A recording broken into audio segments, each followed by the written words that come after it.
Ser Podcast. Balón dentro, Margasol, canastón, sensacional. Dobla el pase para Mar, que mete un canastón. Sí, señor. Canastón de Margasol. Margasol se retira del baloncesto. Se va uno de los jugadores más importantes de la historia de este deporte en España. 2 veces campeón del mundo con la selección. Uno de los poquísimos españoles que ha conseguido ganar la NBA. Solo 3 hombres y 3 mujeres. Reconoce Margasol que la decisión fácil no ha sido. Després de 20 anys de jugar a bàsquet professional i haver rebut tanta ajuda i carinyo durant aquest temps, havien de fer alguna cosa, ¿no? Dice que después de 20 años de baloncesto profesional y de haber recibido tantísimo cariño tenía que hacer algo. Dice, ha sido un proceso largo y duro y hay una parte de mí que no está de acuerdo con este desenlace. A sus 39 años se va de la cancha, pero seguirá como presidente del Básquet Girona.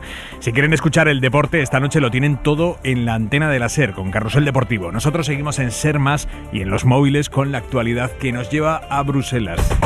Allí se han reunido esta tarde el ministro Félix Bolaños y el vicesecretario del Partido Popular, Esteban González Pons, para renovar el Consejo General del Poder Judicial. Se han reunido con la mediación del comisario de Justicia, Reinders, como pidió el PP y aceptó el gobierno. No ha habido acuerdo, pero tampoco ha saltado todo por los aires y visto lo visto, eso ya es algo. Volverán a verse en 2 semanas, con el mismo formato. Mariela Rubio. Sí, ni Pons ni Bolaños han querido dar detalles concretos, pero aunque con matices, los dos han dado por inaugurada una negociación que continuará en una segunda reunión el 12 de febrero. Bolaños calificaba la reunión de constructiva y González Pons, aunque se decía pesimista, admitía estar satisfecho con los términos establecidos para el diálogo. Que ha sido cordial, que ha sido constructiva. Esta vez tiene que ser la definitiva. Por nosotros, desde luego, no va a quedar. Vamos a hablar de todo, intentar negociar con el gobierno de Pedro Sánchez.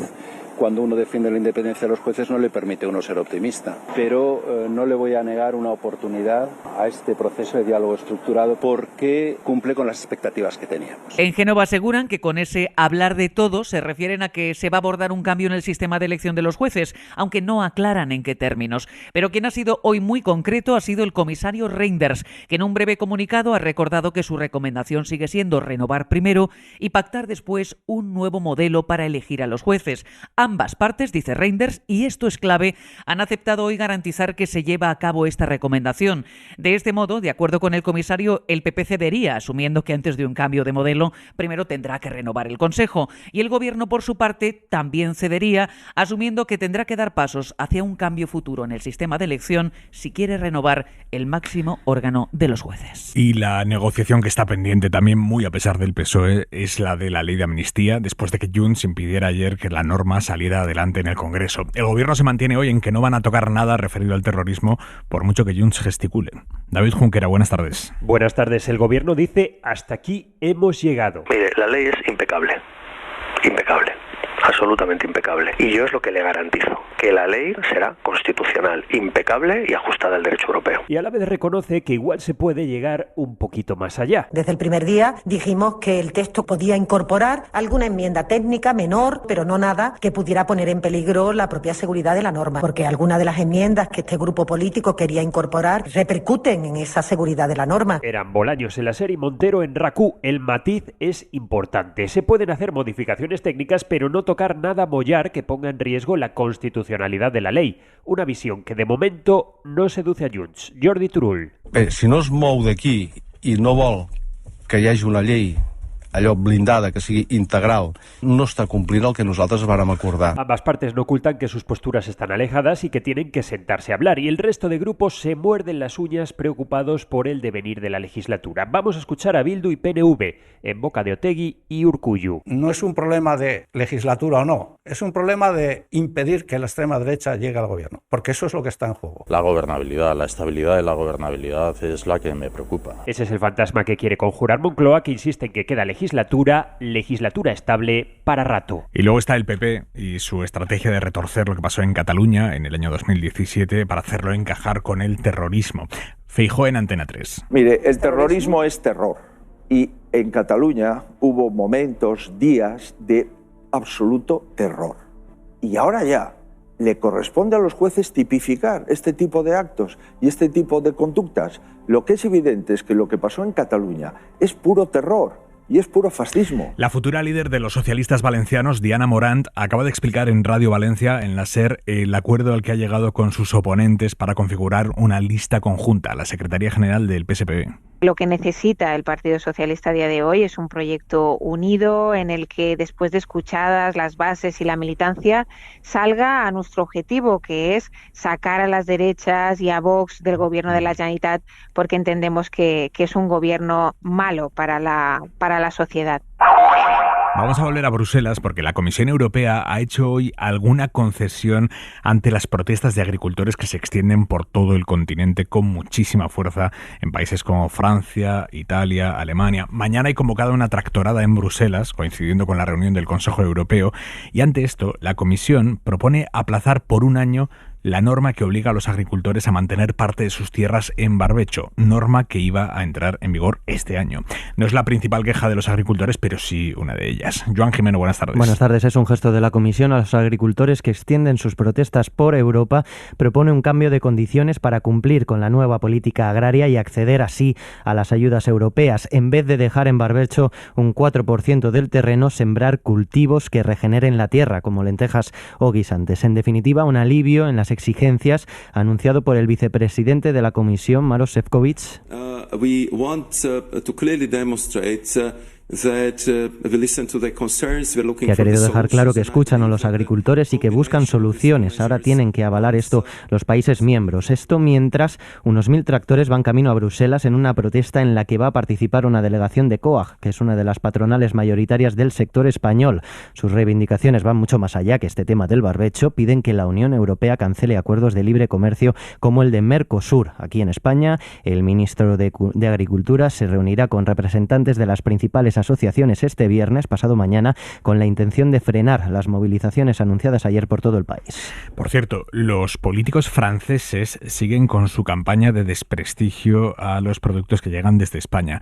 Lo hizo ya este fin de semana el primer ministro Attal, diciendo que en países vecinos no se cumplen los requisitos fitosanitarios que ellos sí cumplen. Y hoy se ha sumado Ségolène Royal, exministra de Medio Ambiente, fue candidata de los socialistas a la presidencia de la República. Dice que los tomates ecológicos españoles son incomestibles. ¿Habéis probado los llamados tomates ecológicos españoles? Son incomestibles. Os digo que lo que se vende como bio español es falso y que las frutas y verduras españolas no cumplen los estándares franceses. Lo ha dicho en una entrevista en la televisión BFM. El gobierno va a eliminar en 2025 la llamada tasa de reposición, que es el mecanismo que limita cuántos de los trabajadores públicos que se jubilan pueden ser sustituidos. Se jubila uno, se sustituye uno. Bueno, pues eso no siempre ha sido así. De hecho, durante la crisis se llegó a fijar que por cada 10 empleados públicos que se jubilaban, solo se sacaba una plaza para nuevas incorporaciones. Claro, en los próximos 10 años se va a jubilar el 60% de los trabajadores públicos de la Administración General del Estado. El 60% en 10 años. Así que el ministro Escrivá quiere renovar y rejuvenecer la plantilla de empleados públicos. Plantea incluso la opción de fichar desde el sector privado. Un buen melón este que abre Escrivá. Jordi Fábrega. El Gobierno anuncia un diálogo con los sindicatos de funcionarios para modernizar la función pública y para afrontar el envejecimiento de la plantilla, que es uno de los retos que tiene sobre la mesa el ministro Escrivá, porque la edad media de los empleados públicos en España es de las más altas de toda la OCDE. Para ello, plantea dos vías. Acabar con la tasa de reposición, algo que se hará el año que viene, para así poder diseñar las plantillas de funcionarios en función de los servicios que se ofrezcan. La otra es la de atraer nuevo personal. El sector público tiene que ser mucho más atractivo para atraer nuevos empleados. Y eso requiere, y de nuevo hay que hablar con los representantes de los funcionarios intensivamente, hay mucha inercia. Y explican desde el Ministerio que este personal puede ser incluso fichado de la empresa privada. Para ello se busca un modelo de función pública que esté más basado en la meritocracia y en acompañar a los empleados públicos durante su carrera con más y mejor formación. En el Senado de Estados Unidos han comparecido esta tarde altos ejecutivos de las principales tecnológicas, Meta, TikTok, en una investigación sobre el impacto de las redes sociales en los adolescentes. Ha sido una sesión muy dura. De hecho, un senador republicano les ha llegado a decir que tienen las manos manchadas de sangre por no proteger adecuadamente a los menores frente a contenidos sobre violencia, drogas, juegos de azar. Corresponsal en Washington, Sara Canals, buenas tardes. ¿Qué tal, Aimar? Buenas tardes. Sí, ha sido una audiencia en la que hemos visto muchos momentos de tensión entre estos 5 ejecutivos tecnológicos y los senadores que les han interrogado, legisladores, por cierto, de ambos partidos, como este reproche que comentabas del senador republicano Lindsey Graham, dirigida a Mark Zuckerberg, director de Meta y, por lo tanto, responsable de Instagram y de Facebook. Mr. Zuckerberg, you and the companies before us, I know you don't mean it to be so, but you have blood on your hands. Sé que no era su intención, pero tiene sangre en sus manos, le ha dicho. 4 horas de sesión en las que estos 5 directivos han defendido sus políticas para proteger a los menores y los senadores han insistido en que los peligros persisten y no solo se ha hablado de pornografía infantil, sino también de discursos de odio, contenido adictivo, ansiedad y depresión, el efecto de los filtros o de la venta de drogas como el fentanilo. For dealers to sell deadly drugs like fentanyl. Entre el público, además, había padres de adolescentes que han fallecido por culpa de las redes y a quienes Zuckerberg ha querido pedirles perdón. I want to recognize the families who are here today. Who have lost a loved one or palabras que no han sido bien recibidas por estas familias. De fondo, de hecho, se ha escuchado un no gracias. Y finalmente, Aimar, uno de los objetivos de esta sesión ha sido sobre todo presionar a estas grandes tecnológicas para que con su influencia lobista respalden leyes mucho más estrictas y que acaben finalmente pasando el filtro del Congreso. Sara, gracias. Un abrazo. Sobre el uso de los móviles en los coles, aquí en España hoy se ha celebrado la famosa reunión a la que la ministra Pilar Alegría convocó a las comunidades para pactar si había que prohibir los móviles, dónde, cuándo había que limitarlos. La mitad de las autonomías ya los restringe de una forma u otra y el resto asegura que están en ello. Lo van a hacer todas salvo Euskadi, en principio, que ni ha ido a la reunión porque dicen que dejarán libertad a las escuelas. Es la única que va a optar por delegar en los centros. Y el PP no ha mandado a sus consejeros, sino que ha mandado a altos cargos de segundo y tercer nivel. Adela Molina.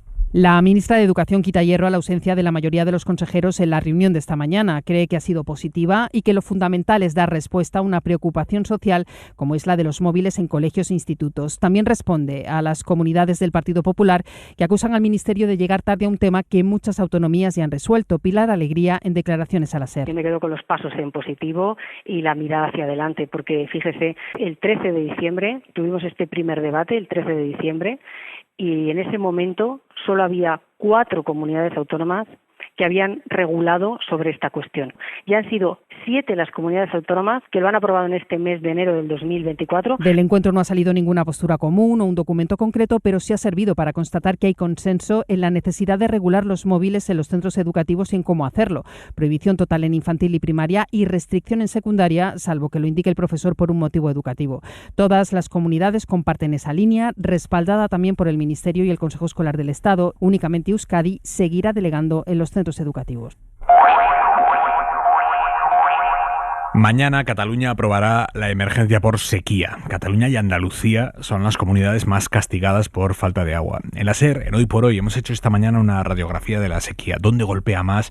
¿Cómo la están sufriendo en muchas zonas del país? Lidia Ramón. Sara Obrero, vecina de Los Pedroches, en Córdoba, lleva casi un año sin tener agua potable en casa. Nuestro día a día es básicamente ir una vez a la semana por lo menos a por agua a un camión cisterna. El agua del grifo solo sirve para ducharse o para fregar el suelo. En Cabrera de Anoia, un pueblo de Barcelona, los vecinos tienen agua solo durante 11 horas al día. Una cantidad que, cuenta su alcalde, Juan Manuel Díaz, se reduce drásticamente en verano. Nos quedamos con 1 hora de agua. 1 hora de agua y hay vecinos aquí que se están 72 horas sin tener agua. En Isla Mayor, en Sevilla, llevan 2 años sin sembrar arroz ni pescar cangrejo rojo, 2 de las actividades económicas que dan de comer al pueblo.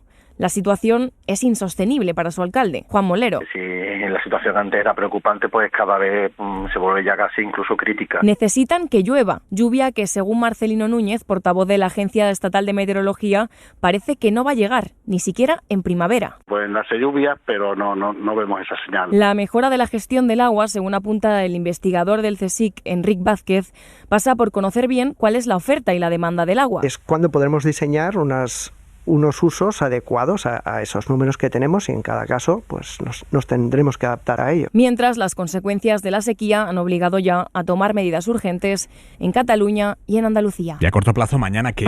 Jordi Carbó. Buenas tardes. Mañana esperamos un pequeño cambio de tiempo que afectará al Cantábrico, donde las nubes irán a más con el paso de las horas. Esto hará que baje la temperatura y cuando llegue la noche incluso caerán algunos chubascos en el Cantábrico más oriental y los Pirineos, poca cosa. Y en general mañana se presenta un día soleado. Cuidado durante la noche y la mañana con la niebla, que será densa en muchos tramos de carretera del interior. Después desaparecerá y temperaturas sin grandes cambios. La próxima noche heladas más extensas en el interior. Durante la tarde al sol, ambiente muy agradable, cálido en Canarias con máximas de hasta 30 grados. España ha pedido a Marruecos que impida que embarquen en los aviones aquellos pasajeros que se compran un vuelo para un tercer país para el que no necesitan visado, pero que hacen escala en España y aprovechando la escala se quedan en Barajas y piden asilo en nuestro país. España ha pedido a Marruecos que le haga esa criba, que impida montar en aviones que van a hacer esa escala en España a los senegaleses que no tengan permiso para entrar en la zona Schengen. Y fuentes policiales aseguran a la SER que Marruecos ha empezado a hacerlo ya. El gobierno confía en que se empiece a descongestionar la sala de inadmitidos en Barajas. Las ONGs han puesto el grito en el cielo y dicen que esto implica dejar la gestión de las fronteras españolas en manos de Marruecos e impedir que los migrantes puedan pedir asilo. Javier Bañuelos. Marruecos está aplicando ya ese veto que imploraba el gobierno español en esa carta a la que ha tenido acceso la cadena SER. Fuentes policiales aseguran que se está notando ya que la presión en Barajas está descendiendo. No están llegando senegaleses como en las últimas semanas porque no se les está permitiendo embarcar ya en los aviones procedentes de Casablanca. Sin embargo, se ha detectado un repunte en el número de mauritanos a los que España, de momento, tampoco exige un visado de tránsito. Para la Comisión Española de Ayuda al Refugiado, la petición de España a Marruecos no respeta los derechos humanos. Estrella Galán. Esta medida es otra vuelta de tuerca más a la externalización de fronteras, dejando en manos de Marruecos el control de las personas que necesitan acceder a España, posiblemente para pedir protección internacional. En cuanto a la situación en Barajas, según fuentes sindicales, hoy cerca de 270 migrantes continúan en esas salas de asilo. La nueva zona habilitada ha permitido a Interior vaciar algunos de los espacios para poder fumigarlo y desinfectarlo. La Fiscalía se querella contra 3 empresas que fabricaron y vendieron un medicamento, un colirio, que causó ceguera a más de 100 personas en nuestro país y que ya está retirado del mercado. Se les suministró hace una década, hasta 2015, para tratar los ojos tras una operación de desprendimiento de retina y al final terminaron muchos de ellos ciegos. La denuncia contra estas empresas, 2 alemanas y una con sede en España, la presentó en origen la Asociación del Defensor del Paciente, que alertaba de la situación de indefensión y desprotección absoluta en la que se encuentran esos pacientes. La impotencia sigue, la misma que el primer día. Cuando me levanto todavía intento abrir el ojo porque veo que me falta algo.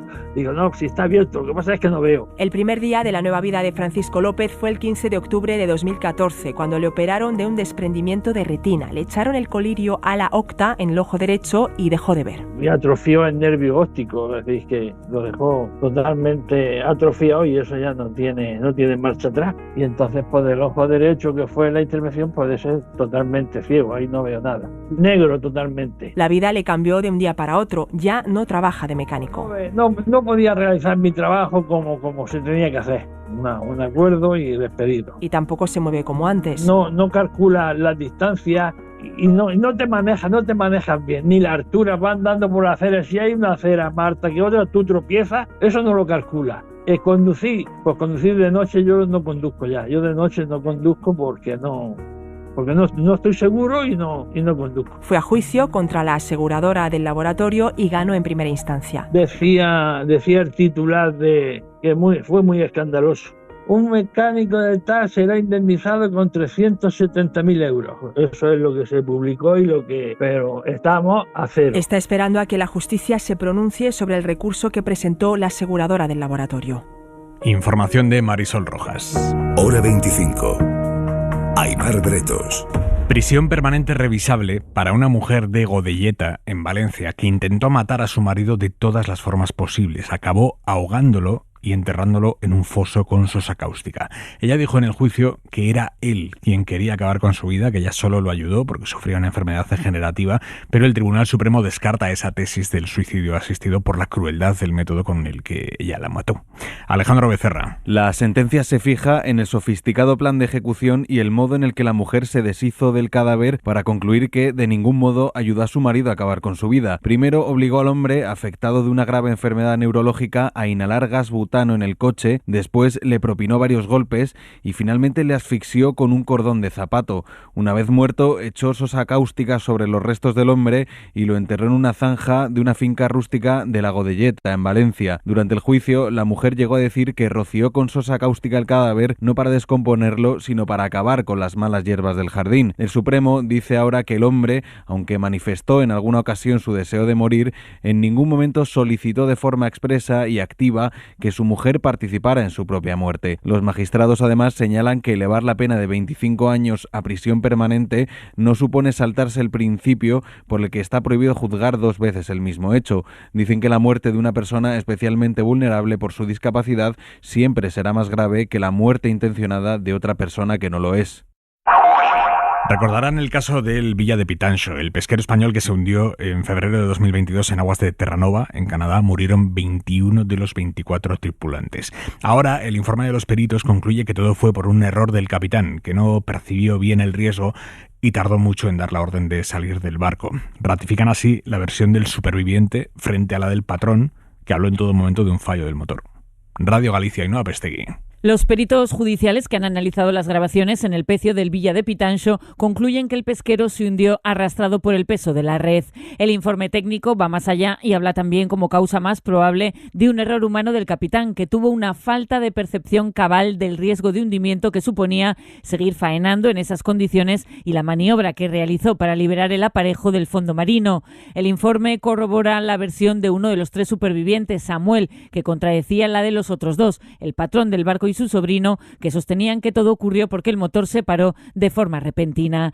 Las familias de los 21 marineros fallecidos han acogido con alegría las conclusiones de este documento. José Enrique Padín, el capitán del Villa de Pitancho, está imputado por la comisión de 21 delitos de homicidio por imprudencia grave, uno por cada tripulante muerto.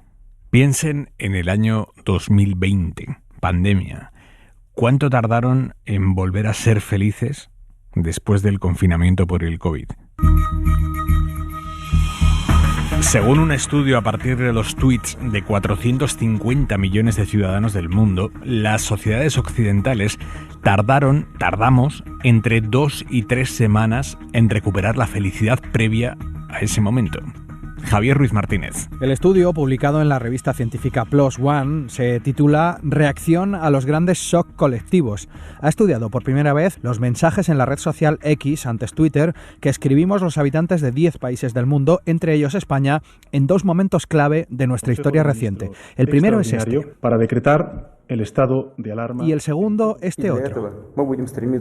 El inicio de la guerra de Ucrania. Las autoras de la Universidad de Auckland y Johannesburgo le dieron a cada mensaje que escribíamos un valor. Alta si el tuit contenía palabras alegres, baja si eran tristes. La primera conclusión es que las dos conmociones coincidieron con un bajón muy importante de los niveles de felicidad. La segunda es que el shock fue mayor por la pandemia que por la guerra. Y la tercera es un patrón. Todos los niveles de felicidad en los mensajes volvieron a la normalidad en apenas 2 semanas tras la declaración del primer estado de alarma y algo más tras el inicio de la guerra de Ucrania. Hay un patrón en los mensajes de todos los países analizados, como si hubiera una especie de conciencia colectiva que nos uniera a todos. La mirada de Xavi Vidal-Folk.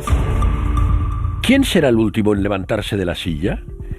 El que lo haga es el que ganará. Aclaremos, el que ganará en el pulso de la ley de amnistía. Por un lado, Junts dice que no se mueve, que quiere la amnistía integral, que no renuncia a sus enmiendas más radicales. O me dejas llevarlas a cabo o no lo tomas. Por otro lado, el PSOE asegura que la ley entró en el Congreso impecable y que así se mantendrá. O lo tomas o lo dejas, le dice a Junts. ¿A quién creemos? Más allá de las simpatías de cada uno, veamos los incentivos, los estímulos, los factores de presión, los peligros que se dirigen hacia cada uno de ellos. Si Junts no cede, ¿cómo se enfrentará luego a los centenares de dirigentes suyos y de Esquerra y de otros grupos que perderán el beneficio de normalizar su vida? Escenario fatal.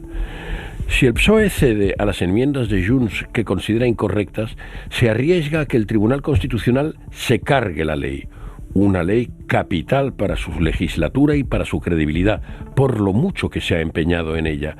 Más le vale que naufrague antes y que la responsabilidad recaiga sobre otros. Y luego a gobernar con el presupuesto prorrogado, algo no muy feliz políticamente, pero que a veces funciona económicamente. Recuerden a Cristóbal Montoro, su último presupuesto de 2018 sirvió para 3 ejercicios. Y luego, quien pierda su silla, que después no llore.